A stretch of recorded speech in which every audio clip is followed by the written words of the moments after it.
Hello, and welcome to the Everyday Business Problems Podcast. I'm your host, Dave Crysler. Each episode, we talk to business leaders and subject matter experts to learn about the challenges they've overcome and the challenges they still face. You'll hear fresh insights, real talk, and get inspiration to grow your business. Hey everybody, so excited to be welcoming Casey Winans to the podcast today. Casey is the founder and CEO of Full Stride, a consulting firm focused on helping growth stage businesses scale productivity within their warehouse operations. He's been designing and deploying warehouse management systems for over 20 years. Along the way, has seen some businesses succeed at embracing their first WMS and a whole lot more struggle. The difference always comes down to explicit preparation. Casey is an outspoken proponent of pursuing clarity first before looking to technology as a remedy for productivity issues. Casey, thanks you so much for joining us on the Everyday Business Problems Podcast. Hey, happy to be here. Yeah, man. So I know, I'm excited to talk to you about this because for all the time we've known each other and the conversations that we had, I think we align very much from the standpoint of proper preparation prepares us for some other P words. Yeah. So excited to get into this warehouse management systems topic with you. Kicking things off, as you're working with these businesses that are kind of in that growth stage and potentially looking at that as a solution, what are some of the kind of key indicators that would point you in the direction of a company needing to, have a WMS in the first place? Gotcha. Yeah. Some of the things that typically pop up is your team's growing. So the folks that have been there for a long time, they've gotten to the point where they were pretty proficient with what they were doing. They were comfortable. You add new people to the mix, and then that's when you start to see errors pile up. Things get more inconsistent. The knowledge is, effectively it's the tribal knowledge, right? That's when you start to really see the evidence of it. So it takes a long time for new people to ramp up. The other piece there, really, I guess the flip side is you're growing your team because order volumes are going up, which means the workload's increasing and people get burnt out. So you have the both sides there. You have new people coming on and you have the turnover of people leaving that will come back and bite you. And I guess the takeaway from a lot of that there is with all those errors and the ramp up times increasing, some of those things will definitely eventually kick your customers. And they're only gracious, a couple of times, if ever, right? And then that starts to hurt your revenue opportunities, and you don't want that, right? You're trying to grow. You're not looking for ways to lose customers. You want to embrace and do better and keep your promises. Yeah, totally. I mean, I kind of joke around that from a revenue versus, operations perspective, right?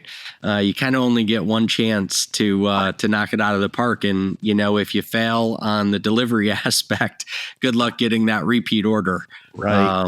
And having a WMS is obviously just one tool in the arsenal to be able to execute on that. What, from your perspective, I think there may be, I'd love to unpack this just a bit, but I think taking a higher level look at this, I think a lot of technologies and tool sets maybe get put into that WMS bucket. Sure. So, maybe we could kind of define that for folks like, is an e-commerce platform a WMS? What specifically do you define as a WMS versus some of the other technology or tool sets that are out there? Gotcha. Yeah. So, we could go a bunch of different ways, but I'll try to kind of off the cuff do this. It's the system that manages your order fulfillment within the four walls. So the e-commerce platform, that's something that's going to create your orders and pull them, and then WMS will pull those in to fulfill them. So there's a disconnect there, or I guess maybe a different use case there. So it's better for that piece of it versus some basic order management that might live in a warehouse management system. But effectively, you have that, and inside the four walls, there's things that happen that aren't necessarily going to be something that a warehouse management would do well. You get into the manufacturing aspect and you have the shop floor. So you might have your raw ingredients, your raw materials, you're tracking those. And then you have what I would consider maybe something like a warehouse or manufacturing execution system that does very well in following all the procedures you need to do to take that and turn it into a finished good. And the warehouse can pick it up afterwards, right? It manages that inventory, and that stuff will eventually go out and go to the customers. So there's a whole lot of nuance there, but effectively, the warehouse management system is going to be it's something that tracks your inventory in a granular aspect, much more so than an ERP would. It helps with rotation. There's all the little attributes and nuances of inventory that are important this way, so you can make really informed decisions on where things get put away to. Inventory constraints, that could be, a whole host of different things there, coming down to temperature control, lot management, allergens in terms of like not putting them next to each other because bad things can happen. Same thing with chemicals. You have a warehouse management system that does a very good job of coordinating all that while it's inside the four walls. And then you have the outbound aspect of it of what should we pick when, based on rotation rules, and then all the different aspects that are around making sure that you're keeping your customer promises in terms of how you package it, how you get it out there, and then, prepare it for transportation. So, and then there's all the other systems that come in here and touch, right? You have parcel management, that's different. Transportation management is its own beast. There's just so much nuance in that as well. And then you have some of those newer age systems there that take care of the last mile and the notifications back to customers, especially like you get into e-commerce where the B2B people, at least traditionally 10 years ago, they knew it shipped, but that was about it. They might get their pro number from an LTL or, the full truckload if they sourced it, but you didn't get the quick feedback of where it was at that point. E-commerce, totally different. You have a lot of visibility. I appreciate the emails knowing exactly when it is, where it is, and right down to the last update from the parcel carrier. So yeah, long-winded. I hope I covered it. No, it's all good. There's a lot to unpack with that. System architecture is complex, and the kind of more mature, the larger the organization, the more product, kind of mix within that organization, the more complexities that get added to it. So it was a great way to kind of unpack it.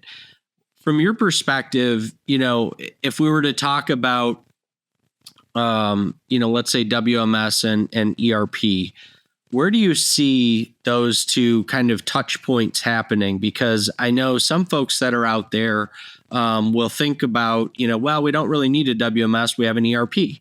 And if you're a company that maybe is stretching for resource, or you're really, in that growth mode and kind of every dollar is, spoken for, let's say, right? Maybe we don't have extra resources laying around. We may be looking at kind of utilizing what we've already got. Sure. So maybe go a bit deeper into those process flows, kind of from your experience in terms of, what are those levers and why is a WMS a real consideration for some of these specific businesses? Sure. Just like with warehouse management systems, ERPs come in all kinds of shapes and sizes. Some of them really show their age in terms of what they support. And then you have the concept of the modules you can add on to them to various degrees. There's several out there that do some semblance of warehouse management.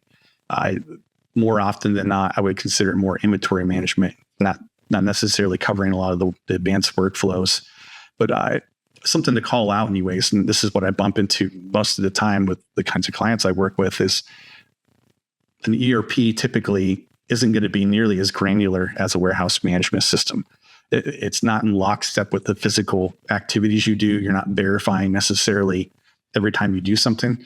And so you tend to, when you roll out a WMS, you start to get more inventory accuracy because you're beholden to the system enforcing that you need to scan barcodes, and you're accountable for every step along the process. Where in an ERP, for various ways of how it works, you can click a button and it might do some complex process right now. And it implies that you did something physically, but not necessarily. So there's a lot of nuance around that. And when I'm working with clients that are going to their first WMS, there's maturity that wasn't required by the ERP. You get into multiple units of measure. A lot of the ERPs don't necessarily cover that. It's one. It's the sellable one. You might have like a purchase UOM and then a sellable UOM, but you don't have all the different physical arrangements that are very helpful in a warehouse management system, because you can treat pallets a certain way, cases a different way, each is something that the actual units, and you can do a lot of cool things when you have a full blown WMS. Something I bumped into recently with another one is getting back to that click a button and something big happens. Is I was working with a manufacturer that had 5 sites in their ERP. They could click a button and it would take this glob of inventory, pull it out and put it in the next location. And they physically took care of it and put it away. Well, when you introduce a WMS, that gets more complicated because you're physically scanning and accounting for all the different pallets or partial pallets or however you want to do it there. And that was something that they weren't necessarily ready for. So we had to find a way to make that work while they were rolling it out site by site. You had the legacy to the new age, and the new age back to the legacy. You had all these complications there of how to do that. And we needed to do it in a way that wouldn't kill them on labor. Just for better or worse, they did a lot of rebalancing. So they had huge trailer truckloads coming back and forth across the country to get the inventory there. It was a maturity thing. They knew it wasn't a great long-term solution, but it was the reality of the day, and they weren't going to fix that now. They were putting the pieces in. So, yeah. I mean, I think it kind of sets up, a great point around the, the thought of oftentimes we're looking at, no matter what technology it is, but we're looking at it to be kind of that silver bullet catch-all.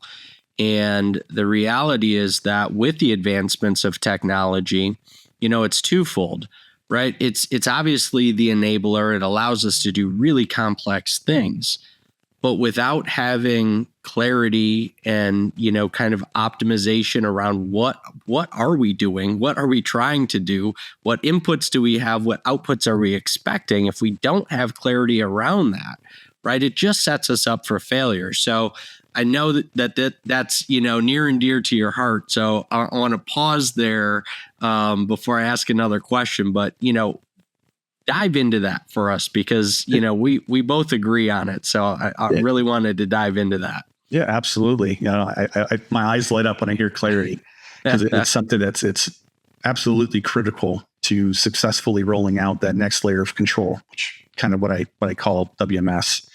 And that's a double-edged sword. But going back to the original conversation we were having here at the beginning is about, your team growing, tribal knowledge rearing its ugly head. There's a whole bunch of stuff that the business might think that they have a handle on, but when you start asking those questions to people, it's very common to get multiple answers. So it's like, okay, well, we need to stop here. We need to come to consensus, and we might need to pull in some other teams to make sure that works beyond just the folks in the warehouse. Or if you're talking to sales or customer service, that the operation inside the warehouse is aware of it as well. So they're all lockstep, right? Because there's these pain points everywhere. It gets beyond the finger pointing aspect. But to kind of keep pulling at that thread is, if you don't have the people aligned definitively, right, not just assuming they are, and you have leadership thinking one thing, the front line on a different page, and chances that are never happens. What are you talking about? Right. That never happens. Yeah, and the front line's like, well, I talk to these folks every day. I deal with them. I know what happens here. And in order to meet the business objective, we need to make sure we're accounting for these things as well, or we're going to fall down and look dumb, go live or worse, right? We're not sure. But you get your people in line there, and then you can start solidifying the process. And once you've come to consensus there, technology is this last piece. That's when you layer it over there, and you're going to be successful because you've accounted for all the ways that you want to work. You can build in guardrails, which are important to make sure that it's actually happening the way you need it to. That way, when you bring somebody in, Second day, they're productive and they're doing things the right way, just like someone that's been there for 10 years, right? And that cuts the other way too. Maybe you bring someone in that's been there for 10 years. It's like, we had to deviate a bit here. We streamline this. Now I know you're doing it that way too. We're getting rid of those weird flavors that pop up before you get systems, the opt-in nature of processes. Or you try like crazy, but there's always room for someone to do a little bit different. That there is. Yeah, that there is. There's standardization and, then there's reality. So. Yeah. Right. What are some of the, kind of back to the point about starting to see that kind of prep work come together, starting to recognize the potential need for it? What are some questions that, leadership teams, what are some questions that they should be kind of asking of themselves, ones that you probably will ask them, Sure. If you start to engage, to kind of unpack a bit of that, where are we at? What are we trying to do? Do you have, a couple of things that you'd share from that perspective? Sure. There's a couple of approaches I use. Maybe I can go that way. Yeah. One is I'm a big proponent of visual process flows because they get people pulled in, and people can digest a picture so much faster than they can some document with, consulting speak in it that, turns into a paperweight, collects dust. So that's one of the ways that I get people pulled in and on the same page. And I love the concept of swim lanes. So you can get the other teams, different technology layers all in there, and people can see it and put it together. And that naturally brings up questions, because if you can't explain it well, you can't document it well. And then that pulls in more people. You have great conversations there. It might even turn into more workshops where you have to get something specialized that gets more granular that way. So that's one aspect. But the one way I like to work when I'm going out talking to clients and talking to leadership, frontline teams, is I'll go down to the shipping dock and we work backwards. So we're paying attention to what are the critical must-haves to keep your customer promises. And as we find things, we document them and we figure out through conversations, where do we need that information to come from? What stage of the operation needs to be able to make that determination so we don't have things fall off. And that's huge for the tribal knowledge piece, where someone knew that, we have a couple customers here, they need something done that's very fancy over here, but we don't have that documented anywhere. It's not in the system. Like, well, that needs to change. Yeah, but Jim knows. Jim knows what we need to do. Yeah, that needs to change today. Where can we record that information and do it in a way that potentially is valuable for the next customer that comes along with some kind of requirement that way? But we do that in layers. So when we're done, we've moved all the way forward. We have this minimal viable operation, right? We're effective, maybe not efficient yet. Probably not efficient yet, but we're effective in understanding what's really there. We can work forward again to come and look for ways to cut out something that might be very, very cumbersome. Picking is usually one of those scenarios where we're doing it the effective way, but there are a lot of ways to create some efficiencies, right? We can look at order profiles and say that these kinds over here, we can pick them a different way and we can get crazy throughput, right? So that works itself out. But and those naturally bring up questions along the way, right? They're very fruitful that way. And we get past the assumption scenario where you get somebody in there, they tell you the process, but you don't really vet it. So those are kinds of things that I like to do that they've come about after doing this for 20 years. And I've been part of teams and watched vendors where they came in and it was this weird order taking scenario where they're like, well, where do you want to start? And the customer looks at you and then they're like, let's just go look at receiving. And they walk the process, but it's surface level. Yeah. I'm like, so you made some observations and you documented what they told you, but you didn't really dig in. And so there's room for all kinds of weird things to be messed. Or you get the shiny object syndrome where it's like, let's go look at picking. And they turn into a game of whack-a-mole where you're fixing something there, downstream, upstream, those things pop up and it's just mayhem, right? And so there's a method behind my madness. Yeah, I mean, look, there's a lot of reality to the kind of, triage approach, right? Like, where's the fire burning the hottest? Let's start there and figure it out from there. But what you end up, back to your point, what you end up missing are all the nuances from a value perspective, from the customer, right? And without that, none of us have anything to do. So if we don't start with, the end in mind, let's say, and we don't communicate that throughout the organization, because, I guarantee that you've seen a scenario, unfold where you've got some sort of demand from the customer, some sort of, could be custom packing list, could be, who knows what, right? And then you've got somebody in the team that maybe is new and just doesn't understand it. It's like, well, what's the big deal? What's the big deal if I skip this? Well, I'll tell you what the big deal is.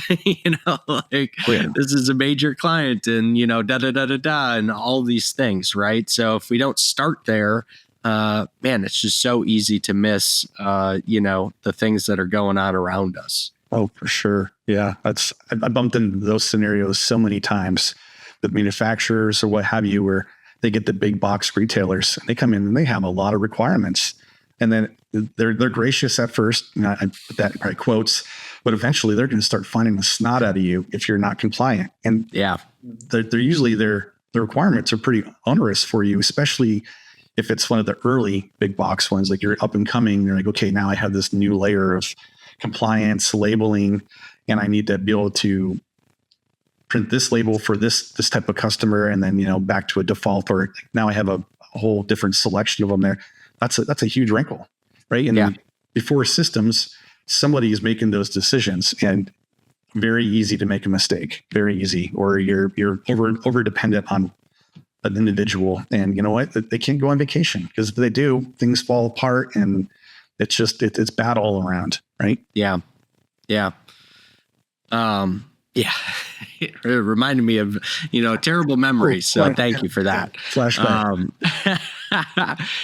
Shifting gears a bit to kind of all right. So we've kind of unpacked that we're ready. We've got clarity around what we're doing. My next favorite step, right? Vendor selection. So let's talk about that, and talk about, what we joke about in terms of we don't know what we don't know. Right. And we're only able to say that because I know for a fact that both of us have learned a lot of hard lessons throughout our tenure.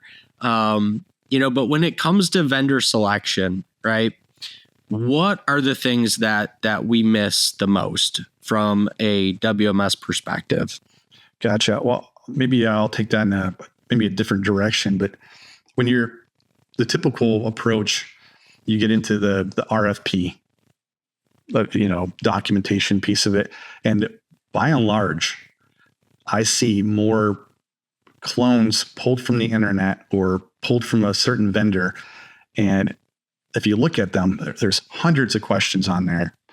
They're pretty much rinse and repeat, and most of them focus on table stakes, right? The features, and it's very easy for a vendor to come in, select all the rows, and say yes, right? There's just not a lot of teeth to them, and it's hard to double down and really kind of dig into the critical must-haves. So I have a lot of opinions. I'm frustrated with the status quo there, and I don't have it perfected. I'm still working through it each time we go through this scenario, but I'm a big fan of turning that on its head, where the RFP process is radically different, where it's a small assortment of questions and capabilities that we focus on. And the table stakes piece there, we're at a point now where most vendors have that covered, right? You can vet that out pretty quick.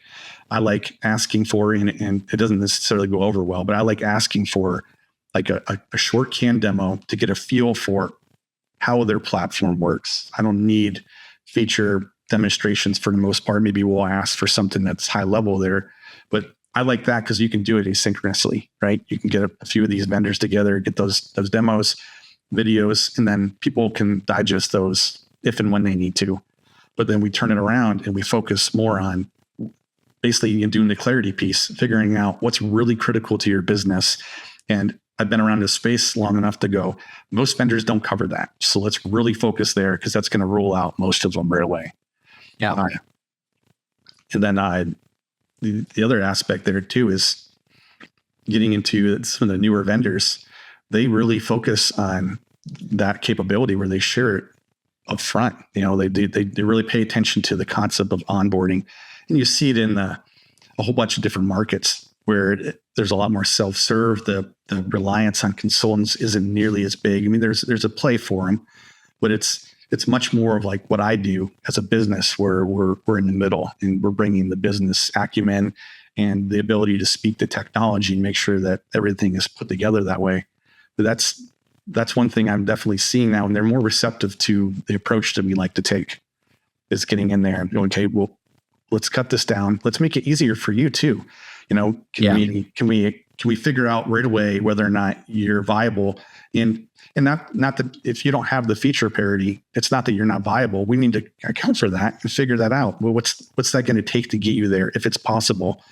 And then we have a comprehensive trade-off matrix effectively, right? Where you see this, okay, we have a much better understanding of, vendor A is 80% there and they have a little bit. B is maybe 50% there. So there's a bigger lift to get you where you need to be. Does that make sense? Maybe it does, maybe it doesn't. But we focus there more. And I think it's a much better model in my mind anyways. And from what I've heard from some of the clients and vendors I've talked to, it works out much better for them too, especially in the mid-market, where they don't have the massive teams and the bureaucracy to go through to do this, where they're kind of entrenched with procurement, expecting something to be done a certain way. They're a little more easygoing about it, receptive, and I get to drive more. So the influence piece is helpful. Yeah. I can change the industry slowly over time. It's a part of it anyways, right? So, well, the thought process though, even in the, enterprise level customers that are going through those RFPs, the reality of it is it ends up being more of a procurement exercise than a fit exercise. And for me, that's the piece that, back to your point, that's the piece that I see missing the most. It's more about checking boxes, features, and benefits than having a real conversation around what do we need this thing to do? Does your thing have this, functionality?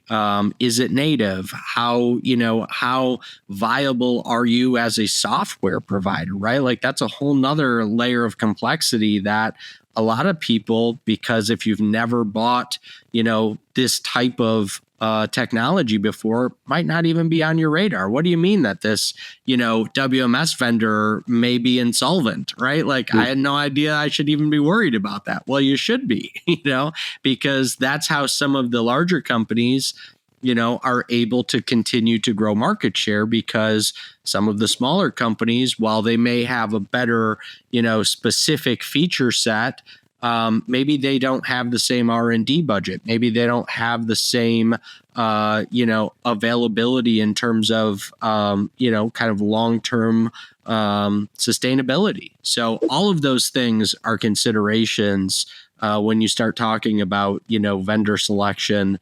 I would love to hear your take on the, you're kind of married to this stuff for a while. It's not like you're going to be wanting to roll out a new WMS every 6 months or even every, handful of years. Right. So, yeah, you said something that triggered something else in my thought process, and that's ability to execute. There's a lot of vendors out there, but not all of them are prepared to provide the guidance and the assistance to get it implemented for you. Or another gripe I have with some of the legacy traditional vendors is they try to be everything to everybody, right? So they have this very broad-based feature set. It doesn't necessarily go deep in certain areas. They do enough where they can claim that they support something. And I'll give you an example here. Lot management. So I worked with a client last year, and they had multiple sites, and they had the impression that when they asked for lot management, the vendor said yes, that it meant that meant true lot management in their mind across all their sites. They received a SKU in with a lot, and that was preserved and validated across all the different sites there. So if they received it somewhere else, that information was preserved, and they didn't have anything weird, because if you get a lot with a different expiration date going up for that SKU to an ERP, bad things happen. Yeah. But the WMS itself didn't have that. It really just recorded the attributes, the data that came in. There's a lot number, there's expiration date. It didn't do any validation beyond that. And all kinds of weird things would happen. So, but that was something they didn't go deep enough in, right? They the feature parity, like, oh, they do lot management. Vendor said yes to all these questions. But the questions didn't go deep either, right? That was I guess a failure from, they worked with a big advisory firm, and the big advisory firm really didn't go deep for them. And they had this sense of confidence that really wasn't justified. And they learned a very painful lesson after. You know, they were frustrated. Painful and expensive. Yeah. Guaranteed. Point fingers. And I'm like, you know, this is actually on you. You didn't read and go deep enough. You know, looking back at their document, like, you have a couple paragraphs on lot management. There were no teeth in there at all. It was an easy yes. And you didn't read, you assumed that the advisor came in and documented it thoroughly. I mean, you know what? You're the only one that's going to pay the price. They're long gone. They got their paycheck, you know? Yeah. Yeah. I mean, and unfortunately, that's the reality for a lot of how, you know, and again, kind of lumping WMS with a lot of other technology implementations, but it's the reason that you see, you know, the 70, 80, depends on who you want to cite, you know, 85%, you know, adoption and implementation failure rate. You know, it's for reasons like that. And the one thing I would add to that, you know, I've probably learned later on, that I wish I would have known earlier on, but you know, it's something so simple, but again, easily overlooked. And it's just the fact that, you know, your example, lot management, right? Lot management means different things to different people. So we have to define exactly what it means to me and understand from the other side what it means to them. And that's that simplicity of, you know, definition, right? And think about that through all the different terms of, you know, WMS or ERP or, you know, CRM, like, it doesn't matter, but think through it, you know, during that selection phase. What does this mean to me? You know, and how important is it to my business? What's going to happen if we, you know, have the same lot number at two different locations, you know, like, probably a problem. That actually brings up another topic there near and dear to me. And that's the concept of work orders, production orders, kitting inside of warehouse management, especially with manufacturers in general, is they'll see that and assume it means something.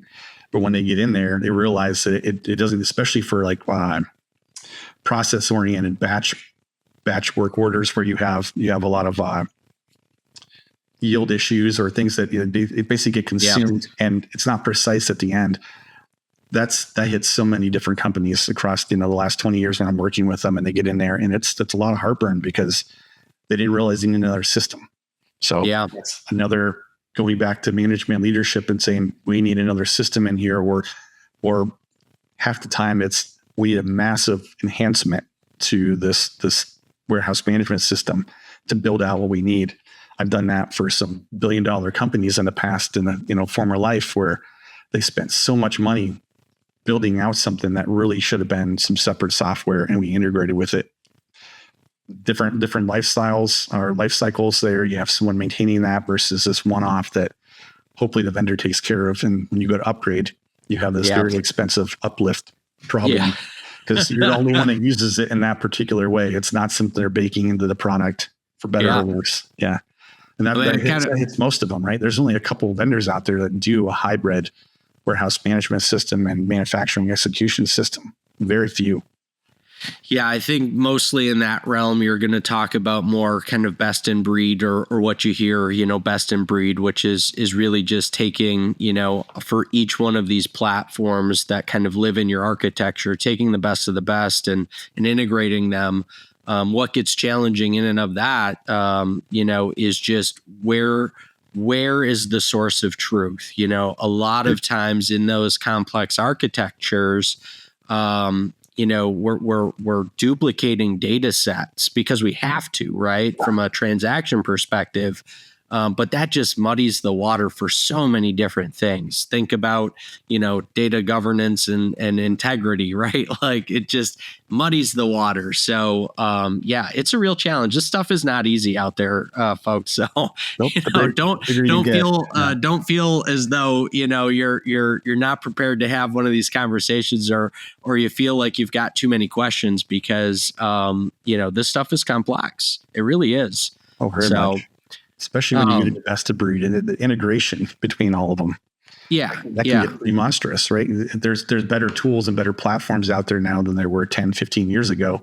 And I'm amazed every day when I bump into a new one. I'm like, this is awesome. This is going to be great. Waiting for the market to catch up and start really embracing them. But the complexity, and the best of breed with the integrations, a lot of, everybody says, oh, we can integrate with that. We have an API available.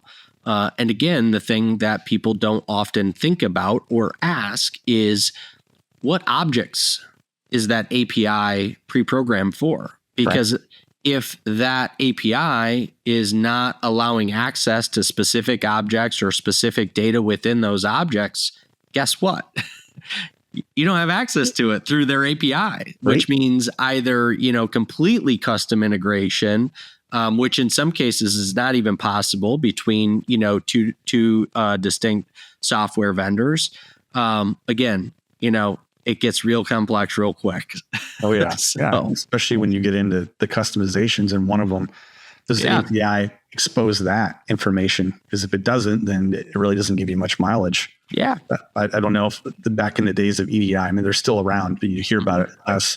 Supposed to be a standard, right? But everybody implemented it differently. And you had these companies in the middle that were good at translating and massaging it so it conformed to the next person's version of what they thought it should be.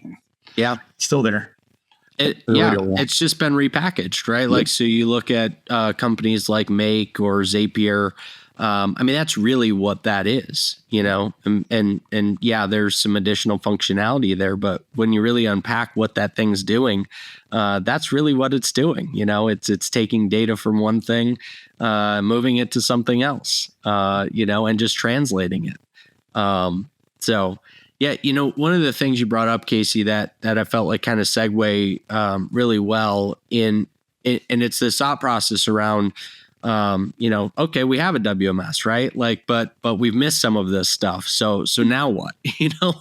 Now what do we do? How do we kind of unpack and navigate through some of those inefficiencies, and not have to get ourselves hopefully into a place where we can, at least capture some efficiency before we have to look at maybe an upgrade or, some sort of integration. What are some of the things you've seen, or what are some of the questions that leaders should be asking themselves kind of in and around that, to know if that's, an ongoing issue?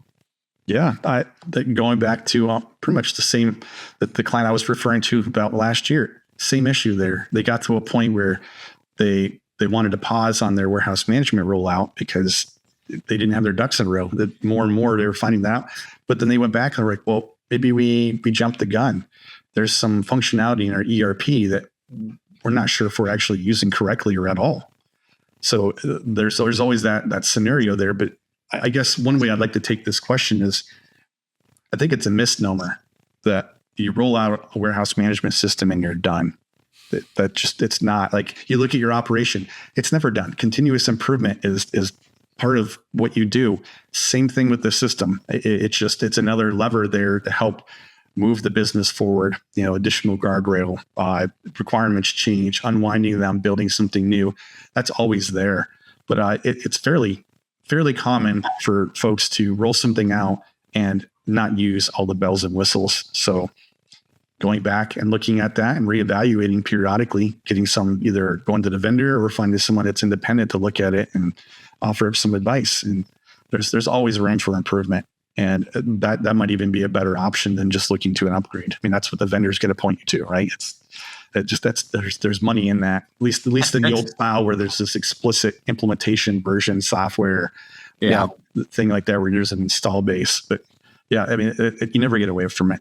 That's something I wish it was more communicated up front of when people were putting together their budgets and they're looking at the subscription fee or perpetual license and an implementation. That's typically a happy path from a vendor, with a lot of riddled with assumptions there that are on the business that aren't called out.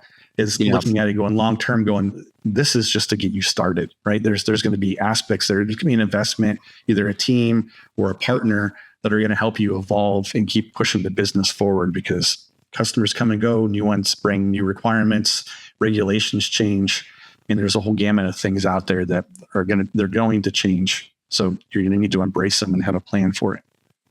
Yeah.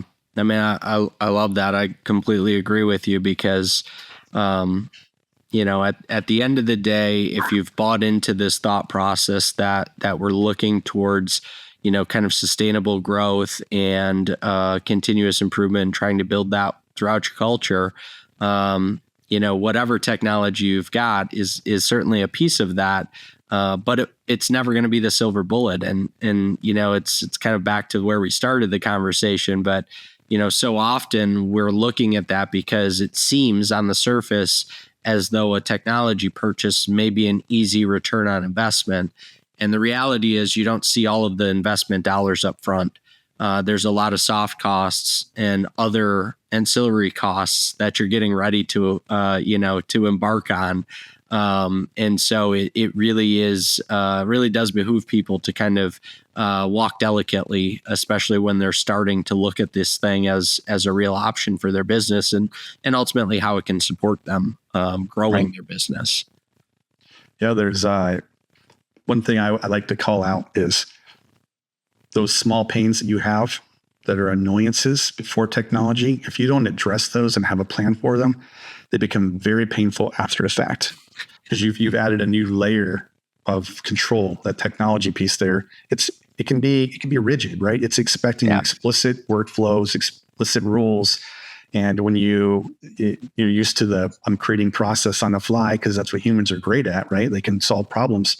Now you have to fight a system that wasn't designed for that. And those things really bubble up quickly. Typically a go live, right? When, all the eyeballs are on it, the customers are watching you like hawks, don't delay and screw things up. Management's in there making sure that revenue doesn't dip. And you find these little things that fester quickly. I mean, it's the smallest things can really get you. And so don't underestimate them, right? Take the time. Yeah. Yeah. You could typically tell how a go live went by looking at the following month's, financial statements, and subsequent ones. Usually that first quarter is pretty telling in terms of how smooth things rolled out, what the impact for customers was, and what the internal impact was, obviously. So, I love that. Casey, for anybody that wants to reach out to you and connect with you, where's the best place for people to find you at? Well, my website, gofullstride.com is one aspect there. But I hang out on LinkedIn often. I'm here sharing my thoughts. I'm interacting with people. So you can send me messages, connect with me. I'm open to do that. And I'm always open for a call. So awesome. I love it. I'll make sure to put that stuff in the show notes for people. And as we kind of wind down here, any final thoughts, anything that we didn't cover today that you want to share with folks? I guess I'd like to maybe do a little plug in a way where, sure. One thing I've seen consulting, and this is going back to why my business exists, is a lot of it is done hourly billing, right? You get a fuzzy scope of work, big bucket of hours, and that's how most consulting firms work. And big companies can absorb that, but the little ones, the smaller ones, the ones that are growing and coming up, that's a huge expense. It's something that's kind of foreign. And over the course of my career, I saw more and more, and this happened to my first business too, is the growth stage companies. We were hungry for them at first, but then once your team gets bigger and you're looking for bigger and bigger projects, they get the crumbs. So I've been looking for ways, and this was a catalyst for my business, was finding a way to build packages and solutions that will target the growth stage businesses and not outgrow them, making it easy to start, ensuring that when we do something, they always go away with value versus, I put a bunch of effort into it, pay me, but you didn't get anything from it. That's always rubbed me the wrong way, but that's, in a very negative way. That's kind of how it works. The worst case scenarios, it doesn't always work that way. I'm not going to say that, but there's that implication that it may. So that's one thing I like to do. I like to do something short with clients out of the gate, so they get a feel for us, we get a feel for them, and then there's ways to continue working afterwards. And the trust has been built, the rapport is there, and it's clearly there's results that can come from it. So love it. That's it. Yeah. No, it makes a huge difference. So, we, buy things from people that we know, like, and trust. So it makes a huge difference. Very much. Awesome, man. Well, thanks so much for coming on the Everyday Business Problems podcast. Yeah. Well, thank you for having me. Have a good one. Thank you so much for listening today. If we brought you any value, please rate, subscribe, and share our podcast. Also, be sure to connect with us on social media by searching @The Crysler Club. Until next week, I'm your host, Dave Crysler.